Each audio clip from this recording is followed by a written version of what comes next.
በዚህ ክስተት ዙሪያ በየትኛውም ሶሻል ሚዲያ ላይ የሚለጠፉ ፖስቶች በማይታወቅ አካል ወዲያው ይነሳሉ።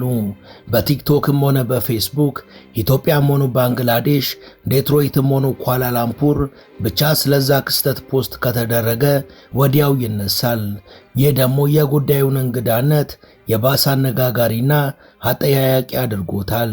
የሆነ አካል መረጃውን ለመሸፈን ከፍተኛ ጥረት እያደረገ መሆኑንም የሚያረጋግጥ ነው ተብሏል። ይህ ጉዳይ የቱራንዛ ነገር ነው። የጆን ኤፍ ኬኔዲ ኤርፖርት ውስጥ የተከሰተው ተሰምቶ የማያውቅ ጉድ። በክስተቱ ዙሪያ ነገሮች በዚህ መልኩ መጠላለፋቸው ጉዳዩን እያደር እንዲያነጋግርና አጠያያቂነቱም እንዲጨምር አድርጓል። በተለይ ክስተቱን በበላይነት የያዘው መርማሪ ቡድን ነገሩ አርቲፊሻል ቪዲዮ ነው ብሎ የሸፋፈነበት ሂደት ከጀርባማ የሆነ ነገር አለ አስብሏል። Who is the woman passport that came from the country called Turanza, the country that does not exist on any world map?